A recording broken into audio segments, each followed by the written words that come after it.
Hello. അപ്പോൾ ഞങ്ങൾ ഇന്ന് വീട് മാറാൻ പോവുകയും വീട് മാറാൻ പോകുന്ന സാധനങ്ങളൊക്കെ എടുത്ത് വെച്ചേക്കാൻ കണ്ടില്ലേ, എല്ലാ കുന്തങ്ങളും എടുത്ത് വെച്ചിട്ടുണ്ട്. അപ്പോൾ ഞങ്ങൾ പോവേണ്ടും. Tata bye. ഹലോ ഗൈസ്, അപ്പോൾ നമ്മൾ പുതിയ വീട്ടിലേക്ക് വന്നിരിക്കുകയാണ് കേട്ടോ.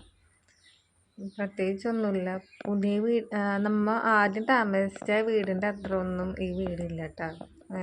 അത്രയും സൗകര്യങ്ങളൊന്നും ഈ വീട്ടിലില്ല. ആദ്യത്തെ വീട്ടിൽ നല്ല സൗകര്യങ്ങളുണ്ടായിരുന്നു, ഇപ്പോഴത്തെ വീട്ടിൽ സൗകര്യങ്ങൾ കുറവാണ്. വെച്ചാൽ മുറികളും റൂമുകളൊക്കെ സൗകര്യം കുറവെന്ന് വെച്ചാൽ പിന്നെ അവിടുത്തെ ജനാലകളൊക്കെ നല്ല ജനാലകളൊക്കെ ആയിരുന്നു. ഇവിടുത്തെ ജനാലകളെന്ന് വെച്ച് കഴിഞ്ഞാൽ പഴയൊരു ജനാലകളാണ് കേട്ടോ. അവിടുത്തെ ജനാലകൾ നല്ല സൂപ്പർ ജനാലയൊക്കെ ആയിരുന്നു. പിന്നെ ഡോറൊക്കെ നല്ല ഡോറായിരുന്നു, എല്ലാത്തിനും നല്ല ഡോറുകളൊക്കെ ആയിരുന്നു. നമുക്ക് മേലൊക്കെ കയറാനൊക്കെ സ്ഥലമൊക്കെ ഉണ്ട്, പക്ഷെ നമ്മൾ എപ്പോഴും കയറാറില്ല കേട്ടോ മേലിലവിടെ.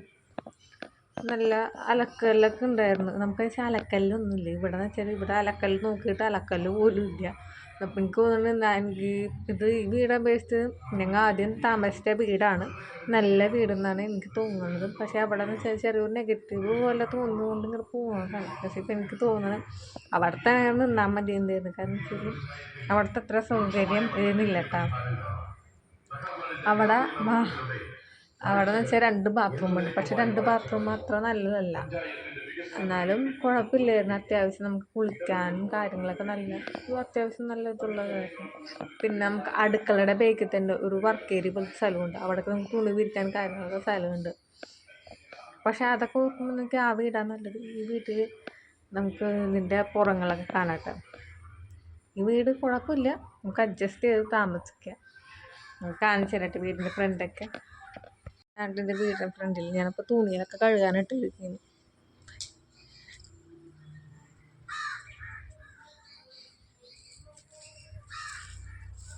ഇവിടെ എൻ്റെ ബാക്കിലൊരു വീടുണ്ട്, ആ വീടിൻ്റെ പണി ഇറക്കുന്നതാണ്. ഇതാണ്ട് വീട്. ഈ ഡോറുകൾ എന്ന് വെച്ച് കഴിഞ്ഞാൽ അപ്പുറത്തൊരു വീട് പണി ഇറക്കുന്നുണ്ട്, ആ വീട്ടിലെ ഡോറുകളാണ്. ഇതാണ് വീടിൻ്റെ ഫ്രണ്ട്. ഇതിൻ്റെ മുകളിൽ സൈക്കിളാണ് കേട്ടോ. ഇതാണ് ഇറയൻ. ഇതിൻ്റെ ഫ്രണ്ട് ബാക്ക്. ഇത് ഹാളാണ് കേട്ടോ. ഹാള് അധികം വൃത്തിയായിരിക്കില്ല, ഉള്ള വൃത്തി തന്നെയാണ് കേട്ടോ. പിന്നെ ഹാളിൽ തന്നെയാണ് കേട്ടോ ബാത്റൂം ഉള്ളത്. ബാത്റൂം എന്ന് വെച്ചാൽ ബാത്റൂമിൽ നല്ല നീളമുണ്ട് കേട്ടോ. ഇവിടുത്തെ ബാത്റൂം നമുക്ക് കണ്ട, ഇവിടെ നിന്ന് തുടങ്ങിയത് അവിടം വരെയും സ്ഥലമുണ്ട്. നല്ല നീളമുള്ള ബാത്റൂമാണ്. കഴുകിയിട്ടൊക്കെ ഉണ്ട്. പിന്നെ പഴയൊരു ബാത്റൂം ആയതുകൊണ്ട് നമുക്ക് വാഷിംഗ് മെഷീനൊക്കെ വെക്കാനുള്ള സ്ഥലമുണ്ട് കേട്ടോ ബാത്റൂമിൽ. ഇത് ഇവിടുത്തെ ജനാല കേട്ടോ. ഫ്രണ്ടിൽ തന്നെ ജനാലയൊക്കെ ഉണ്ട്. ഇവിടുത്തെ സ്വിച്ച് പഴയ സ്വിച്ചൊക്കെ ഉണ്ട് കേട്ടോ. അപ്പം എൻ്റെ മോള് കിടന്നുറങ്ങിന്. ഞാനെങ്ങനെ റൂം എങ്ങനെ ശരിയാക്കി വെച്ചാലും എൻ്റെ റൂം ഇങ്ങനെ ആവുള്ളൂ. കാരണം വെച്ച് കഴിഞ്ഞാൽ എൻ്റെ മോള് ഇത്തിരി തരീതി. റൂമിൽ നിറയെ പാവക്കുട്ടികളൊക്കെ കണ്ടു. 3-4 അവിടെ, ഇവിടെ 2-3 അവിടെ ഇവിടെയൊക്കെ പാവക്കുട്ടികളാണ്. പിന്നെ നമ്മുടെ അല്ലറ ചില്ലറ സാധനങ്ങളൊക്കെ ഇവിടെ ഉണ്ട്. ഉറങ്ങിയ കിടന്നു. ഇവിടെ നമ്മുടെ സാധനങ്ങളൊക്കെ വെച്ചിട്ടുണ്ട്. എൻ്റെ മോള് ഫോട്ടോസ്, പിന്നെ ചെറിയ ചെറിയ മേക്കപ്പ് സാധനങ്ങൾ കേട്ടോ. മേക്കപ്പ് സാധനങ്ങൾ അങ്ങനെ ഇങ്ങനെയൊക്കെ വെച്ചിട്ടുണ്ട്. ഇതറിയാലോ, ലിപ്സ്റ്റിക്ക് ഞാൻ കാണിച്ചിട്ടുണ്ട്. ഇതൊക്കെ ക്ലിപ്പുകളാണ് കേട്ടോ. ക്ലിപ്പ്, പിന്നെ ബ്രഷ്, അങ്ങനെ ഇങ്ങനെയുള്ള സാധനങ്ങളൊക്കെയാണ്. പ്രത്യേകിച്ചൊന്നുമില്ല. കുഞ്ഞു ചെറിയ ചെറിയ സാധനങ്ങളാണ് കേട്ടോ. ഇത് മതി, ചെറിയ വളകൾ അങ്ങനെ ഇങ്ങനെയൊക്കെ. ഞാൻ എൻ്റെ ഫൗണ്ടേഷനൊക്കെ തീർന്നെനിക്ക് ഫൗണ്ടേഷനൊക്കെ വാങ്ങണമെന്നുണ്ട്. സാവധാനം നമുക്കതൊക്കെ വാങ്ങാം. ഇതാണ് എൻ്റെ മോൾ. നമുക്ക് അടുത്തത് ഹാളിൽ പോയിട്ട് അടുത്ത റൂമിൽ പോവാം. ഇത് ടേബിളാണ് കേട്ടോ. ടേബിൾ 2 കസേര, പിന്നെ അങ്ങനെ വിളക്ക് കുണ്ടങ്ങളൊക്കെ അവിടെയാണ് വെച്ചേക്കുന്നത്. ഇത് അവിടെ നിന്നൊരു തിളങ്ങണ എക്സ്ട്രാ ഉണ്ടായിട്ട് അവിടെ വെറുതെ ഇട്ടേക്കണേ. ഞങ്ങളുടെ ഒരു അലമാരൊന്നുമില്ല, അലമാര കാര്യങ്ങൾ ഒന്നുമില്ല.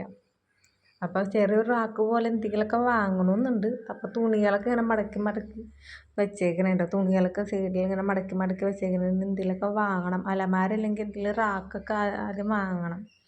അതാകുമ്പോൾ നമുക്ക് എളുപ്പമായിട്ട് കൊണ്ടുപോകാമല്ലോ. വാടക വേണം, റാക്ക് എന്തെങ്കിലും വാങ്ങണം. അപ്പോൾ ഇങ്ങനെയൊക്കെ വെച്ചേക്കുക. കവറിലൊക്കെ ആക്കി പകുതി അങ്ങനെ ഇങ്ങനെയൊക്കെ വെച്ചിട്ടുണ്ട്.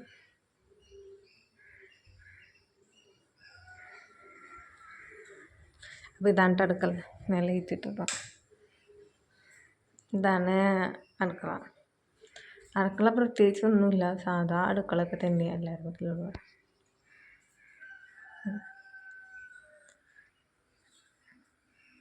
ഇതൊക്കെ നമ്മുടെ പാത്രങ്ങൾ. സ്റ്റൗവ് ഗ്യാസ് ഇവിടെ താഴെ വെച്ചിട്ടുണ്ട് കേട്ടോ. പിന്നെ കുറച്ച് പാത്രങ്ങളൊക്കെ നമുക്ക് ഇവിടെ അടിയിലൊക്കെ ഇങ്ങനെ വെക്കാനൊക്കെ ആയിട്ട് സൗകര്യമുണ്ട്. പിന്നെ ഇവിടെ ഒരു സൈഡിൽ ഒരു റാക്കുണ്ട്. ഈ റാക്കിലൊക്കെയാണ് വെച്ചിരിക്കുന്നത്. പിന്നെ നമ്മുടെ വെജിറ്റബിൾ സാധനങ്ങളൊക്കെ ഇവിടേക്കും. ബിസ്ക്കറ്റാണ്. പുറത്ത് നോക്കാം.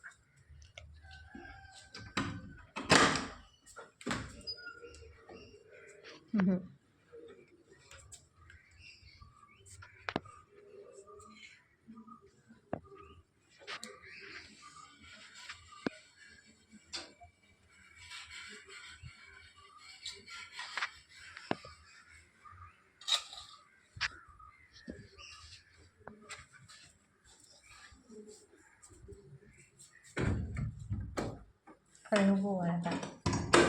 അപ്പുറം എന്ന് വെച്ച് കഴിഞ്ഞാൽ അപ്പുറം വീട് പണി നടക്കുന്നത്. പുതിയ ഏതൊരു വീട്, പുതിയെന്ന് വെച്ചാൽ വാടക വീട് ഉണ്ടാക്കിയിട്ട് അത് വാടക കൊടുക്കാനായിട്ടുള്ള വീട് പണിയണേന്ന് നമുക്ക് അങ്ങോട്ട് പറയാം. വലിയ വീട് വിട്ട് കഴിഞ്ഞാൽ നമുക്ക് ബാച്ചവറാവാം. അപ്പം അതായിരുന്നു ഞാൻ വലിയ വീഡിയോസ് ഇടയ്ക്കിടയ്ക്ക് ഇടുന്നുണ്ട്. പിന്നെ ബാച്ചവർ കുറേ ഇങ്ങനെ കയറി വരുന്നുണ്ട്. കുറേ ബാച്ചവർ ഇങ്ങനെ കയറി വരുന്നുണ്ട്. കുറേ ബാച്ചവർ എന്ന് വെച്ചാൽ 60 ആൾക്കാർ 70 ആൾക്കാരൊക്കെ കാണുള്ളൂ. എന്നാലും ബാച്ചവർ അത്യാവശ്യം കയറി വരുന്നുണ്ട്. ആ ബാച്ചവർ കയറി വരുന്നത് അങ്ങനെ തന്നെ ബാച്ചവർ താന്നു പോവുകയാണ്. 100 എന്നുള്ളത് 30 ആവും, വീണ്ടും 100 ആവും, പിന്നെ 30 ആവും. അങ്ങനെയൊക്കെയാണ് ആണ്. കാരണം വെച്ച് കഴിഞ്ഞാൽ എനിക്ക് എന്താണ്, ഞാൻ ഒരു വർഷം കഴിഞ്ഞില്ല, ഒരു വർഷമായില്ല, 2 വർഷം കഴിഞ്ഞ് ഞാൻ ഈ ചാനൽ ഉപയോഗിക്കും. അപ്പം അതിനനുസരിച്ച് എനിക്ക് വാച്ച് താനെ കുറഞ്ഞ് വരും. അപ്പം നമ്മൾ എപ്പോഴും ഇങ്ങനെ വാച്ച് വലിയ വീഡിയോ ഇട്ടുകൊണ്ടിരിക്കാൻ വലിയ വീട് ഇരിക്കണം പറയണത്. വേഗം ഇതായിട്ടും എൻ്റെ വാച്ച് മുഴുവൻ പോയിക്കൊണ്ടിരിക്കുകയാണ്. എങ്ങനെയെങ്കിലും എൻ്റെ വാച്ച് എനിക്ക് തിരിച്ച് പിടിച്ചിട്ട് വേണം എനിക്ക് മോണിറ്റൈസേഷൻ ആവാൻ. പക്ഷെ എനിക്ക് സബ്സ്ക്രൈബേഴ്സ് ഇല്ല കേട്ടോ. സബ്സ്ക്രൈബേഴ്സ് 113 ഉള്ളൂ. 113 സബ്സ്ക്രൈബേഴ്സും വാച്ച് അവർ പ്രകടനമുള്ളൂ. വാച്ച് അവർ നന്നായിട്ട് ആയാൽ ഈ വാച്ച് അവറിനൊരു പേടിയാണ്. കാരണം വെച്ചാൽ എനിക്ക് കുറേ വാച്ച് അവർ കിട്ടിയിട്ട് വീണ്ടും വാച്ച് അവർ കുറഞ്ഞു വരുമ്പോൾ പേടിയാണ്. പക്ഷേ സബ്സ്ക്രൈബർ അങ്ങനെ കുറഞ്ഞു വരില്ല, സബ്സ്ക്രൈബർ അങ്ങനെ മാറില്ല എന്നുള്ളത് എനിക്കറിയാം. സബ്സ്ക്രൈബർ ഒരിക്കലും തീരെ കുറവില്ല എന്നവർ പറയുന്നുണ്ട്. സബ്സ്ക്രൈബേഴ്സ് മാത്രം നമുക്ക് മാറില്ല. മറ്റേ വാച്ച് അവർ മാത്രമാണ് യൂട്യൂബുകാർ എടുത്തുകൊണ്ട് പോകുന്നത്. പിന്നെ സബ്സ്ക്രൈബേഴ്സൊക്കെ കുറയുന്നുണ്ടെങ്കിൽ അതാരെങ്കിലും അൺസബ്സ്ക്രൈബ് ചെയ്യണത് തന്നെയാണ്. സബ്സ്ക്രൈബേഴ്സൊന്നും യൂട്യൂബുകാർ എടുത്തുകൊണ്ട് പോകില്ല. അപ്പോൾ പിന്നെ കാണാം. എനിക്ക് എല്ലാവരും സബ്സ്ക്രൈബ് ചെയ്യുക. എല്ലാവരും എൻ്റെ വീഡിയോ നന്നായിട്ട് കാണുക, ലൈക്ക് ചെയ്യുക, കമൻറ്റ് ചെയ്യുക. നമുക്കും ജീവിച്ചു പോകണ്ടേ. ടാറ്റ.